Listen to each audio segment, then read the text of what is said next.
대신 예수님과 대화하는 말씀으로 나누겠습니다. 지혜로운 친구와 교제하면 더욱 지혜로워지고 악한 친구와 어울리면 악해집니다. 또한 하나님을 섬기는 친구와 교제하면 더욱 하나님을 잘 섬기게 되는 것입니다.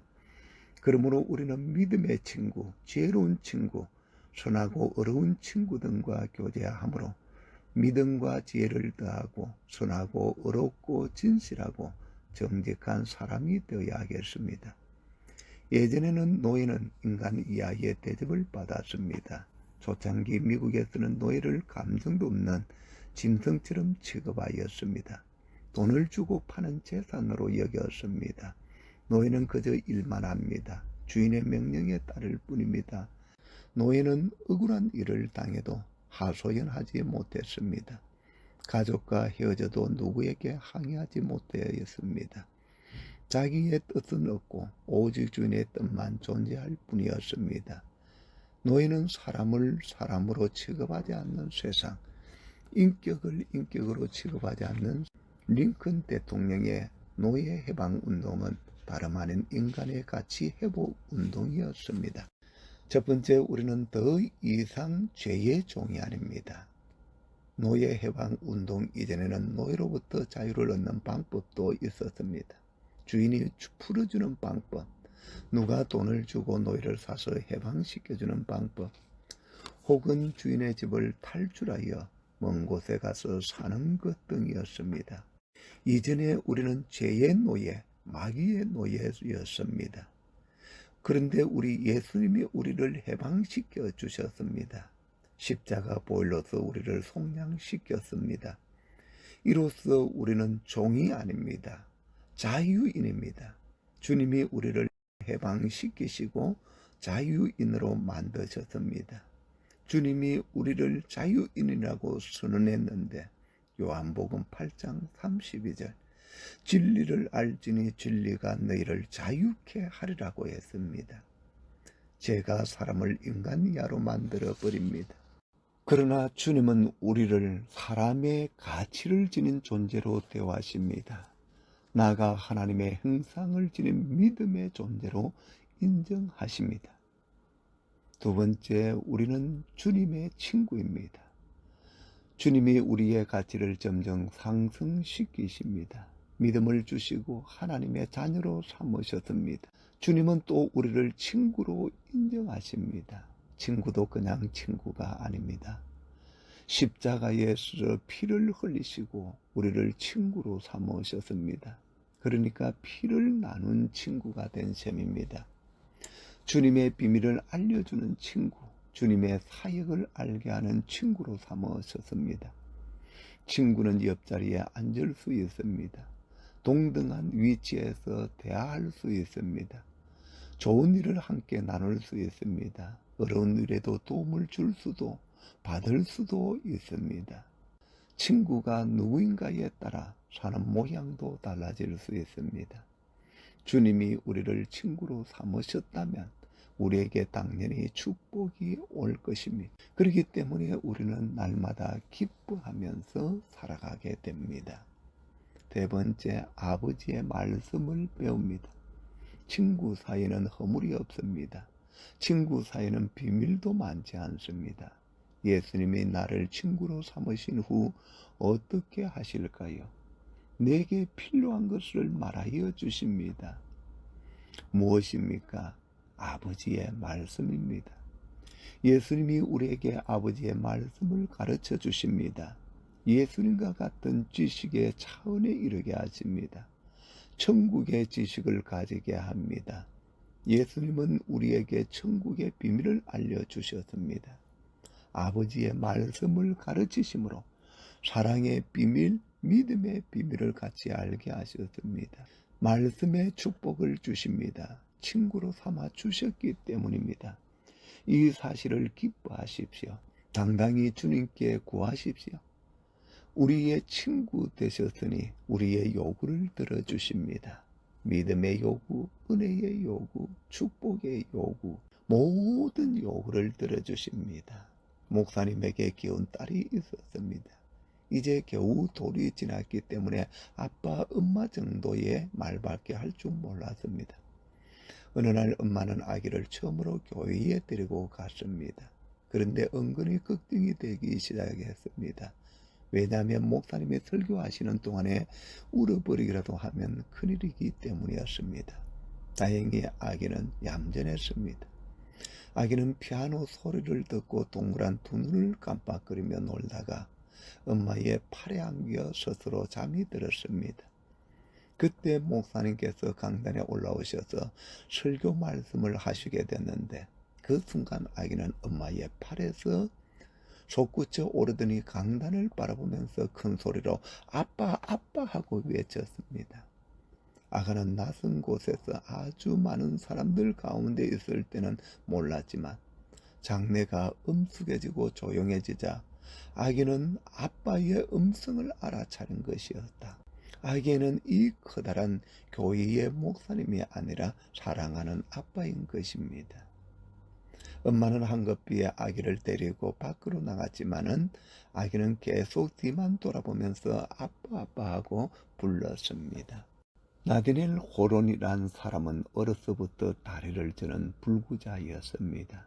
그래서 밖에 나가 마음대로 놀 수도 없는 몸이었지만 영문학의 대가가 되었습니다. 또 피아노 음악의 천재인 프레드릭 쇼팡은 평생의 약한 몸으로 많은 고초를 겪었던 사람입니다. 그러나 그는 고되고 힘든 작업에 자신을 뜨겁게 헌신하였습니다. 그리하여 그는 40세가 되기 전에 세상을 떠나긴 했지만 음악 역사에 빛나는 거성이 될 수 있었습니다. 이들은 자신의 고난에 감사로 분발했던 사람들인 것입니다. 한마디 말이 인생에 결정할 수 있습니다. 한마디 말이 인생을 희망으로 가득하게 할 수도 있고 절망하게 할 수도 있습니다. 우리 예수님은 우리 인생들에게 희망을 주는 말씀을 하십니다. 예수님의 말씀을 들으면 들을수록 곰곰이 새기면 새길수록 마음속에 기쁨이 생깁니다.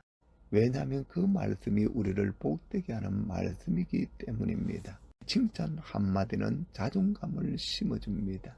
반면에 비난 한마디는 열등감을 심어줍니다. 마음속에 무엇이 담겨 있느냐에 따라 말이 달라집니다. 행동이 달라집니다. 노력하는 바도 달라집니다. 일하는 모습도 달라지고 성취하는 것도 달라집니다. 우리 예수님이 우리 마음속에 은혜를 심어 놓으셨습니다. 말씀으로 주신 은혜입니다. 예수님의 말씀은 한 번 보고 지나가는 것이 아닙니다.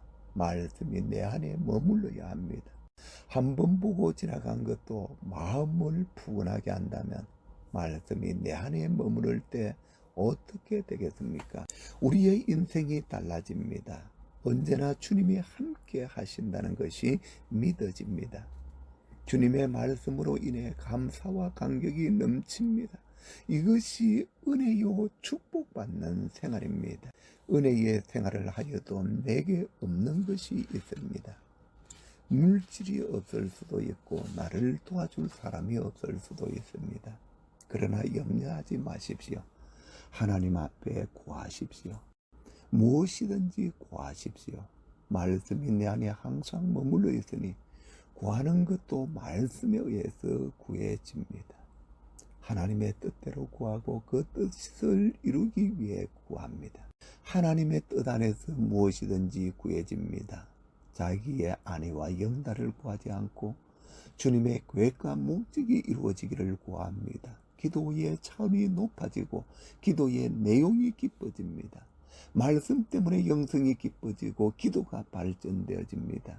부족한 것 때문에 염려되지 않고 오히려 더 강구할 수 있어집니다. 약속을 믿고 당당하게 구할 수 있어집니다. 그래서 예수님이 약속했습니다. 무엇이든지 구하라 그리하면 이루리라고 말씀했습니다. 소망의 성도 가족 여러분, 우리는 이 약속의 말씀을 믿습니다. 예수님의 이름으로 구하는 기도인이 이루어 주실 줄 믿습니다. 주님 안에서 구하는 간구는 이루어질 줄 믿습니다. 주님 안에서 구하는 것 그 자체가 기쁨을 가집니다.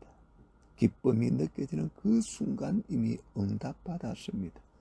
능력의 주님께서 이루어 주셨습니다. 이루어지는 것을 보고 기뻐합니다. 주님 안에서 기쁨이 무엇인 줄 알게 됩니다. 예수님이 우리로 인하여 기쁨을 가지십니다. 목회자와 주변의 성도들이 기뻐합니다. 우리의 비전과 목적을 이루는 길이 열립니다. 주님이 열어주십니다. 기도 응답을 체험합니다. 우리에게 기도의 문이 열려 있습니다. 기도 응답이 약속되어져 있습니다. 세례받을 자의 자격에서 하나님의 말씀을 믿고 순종하는 것을 빼놓을 수가 없습니다. 이런 이야기가 있습니다. 미국에 가면 각 도시마다 홀리데이인이라는 호텔이 있는데 그 호텔 총회장인 클라이머는 자기 호텔에 도박장을 설치하는 것을 크게 반대했습니다. 그리고 실제로 그가 설립한 호텔에는 도박장이 없었습니다. 그런데 어느 해인가 회사 간부들로부터 뉴저지주의 애틀랜틱시에 있는 호텔에 도박장을 설치하자는 제안이 간부들은 그것이 기업의 성장에 필수적인 것이라고 생각하면서 회장에게 압력을 가하였습니다. 일이 이렇게 되자 그는 어느 날 은퇴를 선언하고 은퇴식을 가지게 되었습니다. 그는 그 자리에서 이렇게 말했습니다. 내가 경영하는 기업체 안에 도박장을 두지 않기로 하나님께 약속했습니다. 그러나 이제 더 이상 그 약속을 지킬 수 없는 상황이 되었기 때문에 이 자리를 내어놓게 되었습니다. 나는 일생 동안 하나님과의 약속을 지키면서 하나님께서도 검은 구름을 거두시고 밝은 무지개를 보여주신다고 하셨으며 나는 그것을 믿고 살아왔습니다. 우리의 다정한 친구가 되시는 하나님 아버지, 철 모르고 어린아이처럼 살았던 저희들을 용서하여 주시고 은혜의 손길로 붙잡아 주시니 참으로 감사합니다. 슬플 때나 기쁠 때나 주님의 손을 놓치지 않고 동행하는 삶을 살도록 인도하여 주옵소서. 말씀을 듣고 살아가는 저희들이 주님 앞에서 범죄치 않게 하시고 능력의 주님이 주시는 그 힘으로 구하여 받고 승리하는 삶을 살아갈 수 있도록 인도하여 주옵소서. 성도들의 가정이 하나님을 경외함으로 평안이 넘치고 코로나 비상 사태가 종결되고 교회에 나와서 예배 드릴 수 있도록 역사해 주옵소서. 예수님의 이름으로 기도드립니다. 아멘.